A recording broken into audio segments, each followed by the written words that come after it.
మహాదేవుడును మన రక్షకుడైన యేసుక్రీస్తు వారి శ్రేష్టమైన నామంలో ఉదయకాల మన్నా అనే చక్కని కార్యక్రమాన్ని చూస్తున్న మీ అందరికీ నిండు హృదయంతో వందనాలండి.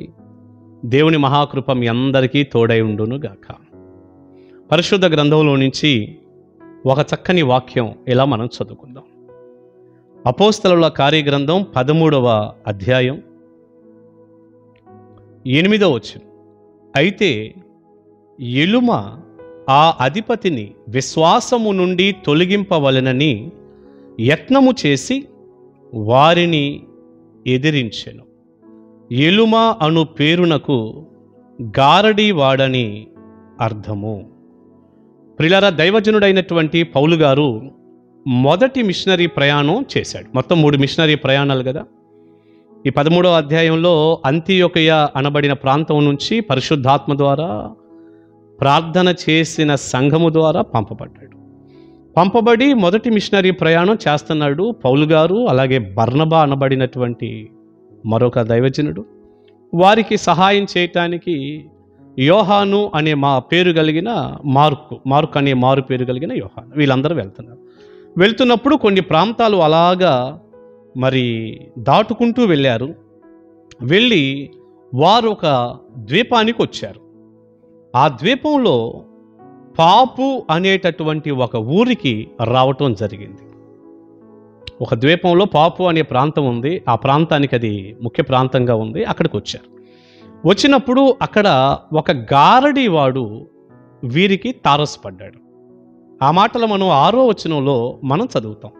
వారు ఆ ద్వీపమందంతటా సంచరించి పాపు అను ఊరికి వచ్చినప్పుడు గారడీవాడును అబద్ధ ప్రవక్తయునైన బర్యేసు అను ఒక యూదుణ్ణి చూసిరి.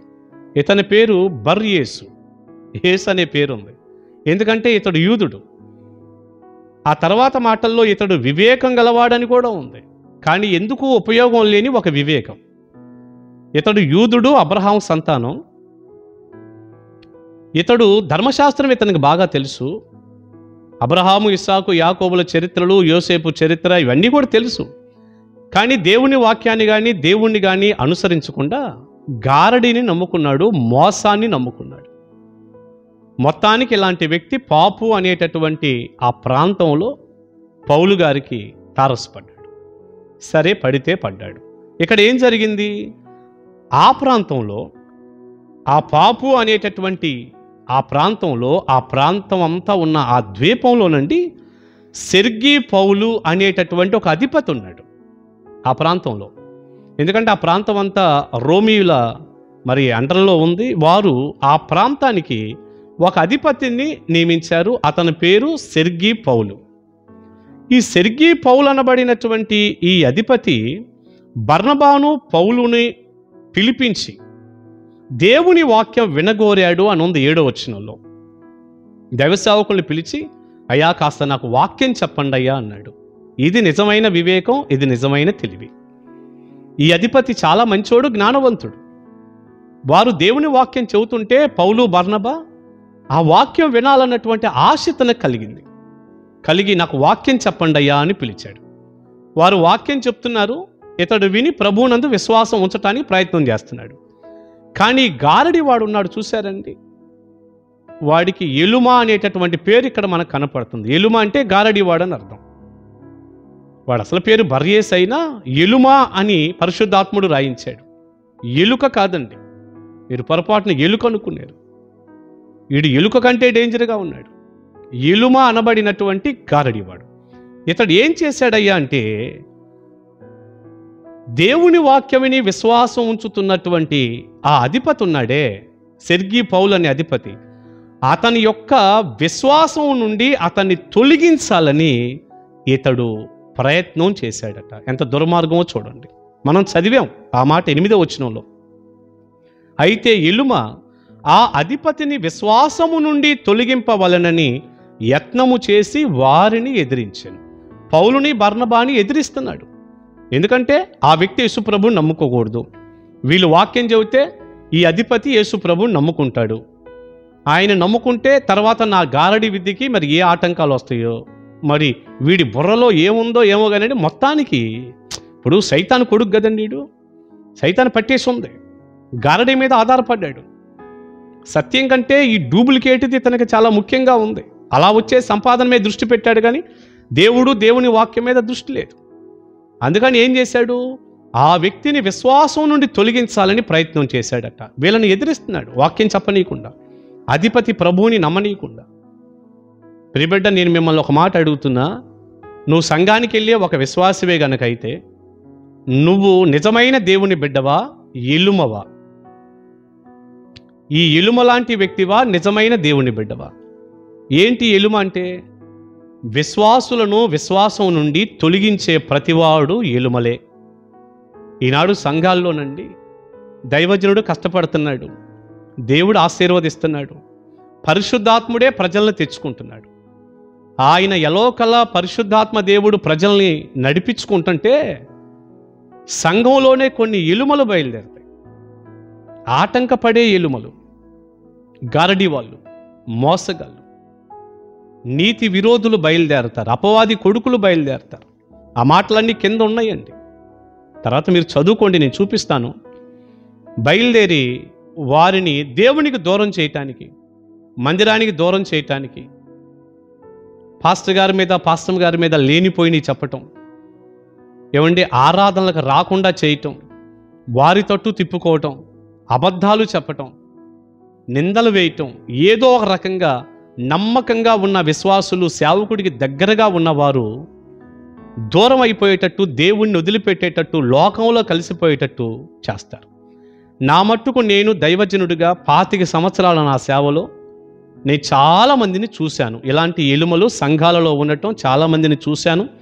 అందుకే నేను వెళ్ళినటువంటి సంఘాలలో కూడా, ఒక స్పీకర్గా బయటికి వెళ్ళిన సంఘాల్లో కూడా ఇలాంటి వ్యక్తుల్ని హెచ్చరిస్తూ ఉంటాను. జాగ్రత్త, దేవుడు శిక్షిస్తాడని చెప్తాను. ఒకవేళ ఈ మాటలు వింటున్న నీవు సేవకుడికి సేవకురాలకి దుఃఖాన్ని కలిగిస్తూ ఈ గారడి వారిలాగా, ఎలుమలాగా నువ్వు మారి నమ్మకంగా వచ్చే విశ్వాసులకి విషబీజాలు నాటి వారు దేవునికి సేవకుడికి దూరం అయిపోయేటట్టు కనుక నువ్వు చేసే వ్యక్తివైతే ఖచ్చితంగా దేవుని చేత నీకు శిక్ష తప్పదు. నీ మూలంగా నీ కుటుంబానికి, పిల్లలకు కూడా శిక్ష తెచ్చుకోవద్దని ఒక అన్నగా, ఒక దైవజనుడిగా నా మనవి. సేవకుడికి సహాయం చేయి, సేవకురాలకి సహాయం చేయి, భారంగా ప్రార్థన చేయి, మారు మనసుకు తగిన ఫలాన్ని ఫలించు, మందిరం నిండేటట్టు, అనేక ఆత్మలు వచ్చేటట్టుగా నీ వంతు కృషి నువ్వు చెయ్యి. దేవుడు నిన్ను దీవిస్తాడు, నీ పిల్లల్ని దీవిస్తాడు. ఉదయకాల మన్నాలో తక్కువ సమయం కాబట్టి నేను కొంచెం త్వరగా చెప్పాల్సి వస్తుంది, షార్ట్లో చెప్పాల్సి వస్తుంది. కనుక ఇలా చేస్తే దేవుడు దీవిస్తాడు. ఎలుమలాగా చేసావా, దేవుడు శిక్షిస్తాడు. నీకు ఏది కావాలో అది. నేను ఆ కింద ఉన్నటువంటి వచనాలు కూడా చదివి, ఎలుమ ఇంత పని చేశాడుగా, అధిపతి విశ్వాసం నుండి తొలగిపోవాలని వీడు ప్రయత్నం చేశాడు. అప్పుడు ఏం జరిగిందో పౌలు గారు ఏమన్నాడో నేను 9వ వచనం నుంచి చదువుతాను. అందుకు పౌలు అనబడిన సౌలు పరిశుద్ధాత్మతో నిండినవాడై అతన్ని తేరి చూచి, ఎవరిని? ఎలుమని, గారడివాణ్ణి తేరి చూచి, సమస్త కపటముతోనూ సమస్త దుర్మార్గముతోనూ నిండినవాడా, అపవాది కుమారుడా. ఫుడ్ నోట్లో సాతాను ఉంది. వీడు సాతాను కొడుకంట, మీరు చూడండి. అపవాది కుమారుడా, సమస్త నీతికి విరోధి, నీవు ప్రభు యొక్క తిన్నని మార్గములు చెడగొట్టుట మానవా? ప్రభు యొక్క తిన్నని మార్గాలు చెడగొట్టేవాడు అపవాది కొడుకు కాకపోతే దేవుని బిడ్డ ఎలా అవుతాడండి? నీతికి విరోధి కాకపోతే, దుర్మార్గముతోనూ కపటముతో నిండినవాడు కాకపోతే మంచివాడు ఎలా అవుతాడు? ఇలాంటి దుర్మార్గంతో నిండినవాడే సంఘాన్ని పాడు చేస్తాడు. కొంతమంది సేవకులు కూడా కష్టపడి కట్టుకున్నటువంటి వేరే సేవకుడి సంఘాన్ని పాడు చేసేవాళ్ళు తయారయ్యారు. అలాంటి వారి బారి నుంచే సంఘాన్ని కాపాడుకునే క్రమంలో ఈ చివరి దినాల్లో సంఘంలో నుంచే ఎలుమలు లెగిస్తే ఆ సేవకుడికి ఎంత కష్టం, ఎంత బాధ. దేవుడు వదిలిపెడతాడా? చూడండి, తను వదిలిపెట్టాడా? 11వ వచనం పౌలు గారు అంటున్నాడు, ఇదిగో ప్రభువు తన చెయ్యి నీ మీద ఎత్తి ఉన్నాడు. ఎందుకు? కొడతానికే. చెయ్యి ఎత్తేది ప్రేమతోనా? కాదుగా. ఇదిగో ప్రభువు తన చెయ్యి నీ మీద ఎత్తి ఉన్నాడు, నీవు కొంతకాలము గ్రుడ్డివాడవై సూర్యుని చూడకుందు అని చెప్పాను. వెంటనే మబ్బును చీకటియు అతనికి కమ్మెను గనుక అతడు తిరుగుచు ఎవరైనా చెయ్యి పట్టుకొని నడిపింతురా అని వెతుకుచుండెను. ఎందుకు అంత బాధ? ఎందుకు అంత కష్టం వచ్చింది? ఎందుకు అంత శిక్ష? ఎందుకు గుడ్డివాడయ్యాడు? ప్రభు ఎందుకు అతన్ని కొట్టాడు చెయ్యెత్తి? విశ్వసిస్తున్న ఒక వ్యక్తిని, ప్రభువుని నమ్ముతున్న ఒక ఆత్మని పాడు చేయాలని చూసి సేవకుల్ని ఎదిరిస్తే క్షేమం కలిగిద్దా? మరి తప్పు కదూ. మీరెవరైనా ఎలుమలుంటే మారి నిజమైన దేవుని పిల్లలుగా ఉందురుగాక. ఒకవేళ ఈ వాక్యం వినేటటువంటి వారు నమ్మకమైన సేవకులైతే మీకు మంచి మాట. 12వ వచనం చదివి ప్రార్థన చేస్తాను. అంతటా ఆ అధిపతి జరిగిన దానిని చూచి ప్రభు బోధకు ఆశ్చర్యపడి విశ్వసించెను. ఈ ఎలుమ అనేవాడేమో ఈ అధిపతిని విశ్వాసం నుండి తొలగిద్దాం అనుకున్నాడు. కానీ ఎప్పుడైతే దేవుడు మొత్తాడో ఈ అధిపతి ఈ జరిగిన కార్యాన్ని, దైవజనులు చెప్పిన వాక్యాన్ని చూసి బలమైన విశ్వాసంతో యేసు ప్రభువునందు నమ్మిక ఉంచాడు, విశ్వాసిగా మారాడు. కీడును కూడా దేవుడు మేలుగా మార్చుకోగలడు. ఆయన ఏదైనా చేయగలడు. దేవునితో పెట్టుకోవద్దు. ఎలుమలుంటే మారండి. నిజంగా దేవుని పిల్లలుగా కండి. అపవాది కొడుకులుగా ఉన్న నీవు, అపవాది కూతురుగా కొడుకుగా ఉన్న నీవు దేవుని కొడుకుగా కూతురుగా మారు. సేవకులకు సహాయపడు. సంఘ క్షేమాభివృద్ధి కొరకు తోడ్పడు. నీ వంతు ప్రార్థన, నీ వంతు సాక్ష్యం నువ్వు అందించు. అనేక ఆత్మలను తీసుకురా. తప్పనిసరిగా దేవుడు నిన్ను దీవిస్తాడు, నీ కుటుంబాన్ని దీవిస్తాడు. ఎలుమలందరూ మారుదురుగాక. దైవ దీవెన ఆశీర్వాదాలు నిండుగా మీ అందరికీ ఉండును గాక. ప్రార్థన చేసుకుందాం. పరిశుద్ధుడా, ప్రేమగల తండ్రి, వెతబడిని చక్కని వర్తమానం మీ పిల్లలకు దీవెనకరంగా చేయండి. ప్రతి ఒక్కరూ దేవుని బిడ్డలుగా ఉండాలే కానీ ఎలుమలుగా ఉండకూడదు. అలాంటి వారు ఎవరైనా ఉండి పశ్చాత్తాపపడి మారుతుంటే సహాయపడండి, దీవించండి. సంఘానికి క్షేమము కలుగునుగాక. యేసు నామాని ప్రార్థన మనవులు అడుగుచున్నాను తండ్రి. ఆమేన్. ఆమేన్. God bless you. కలుసుకుందాం ఉదయకాల మన్నాలో.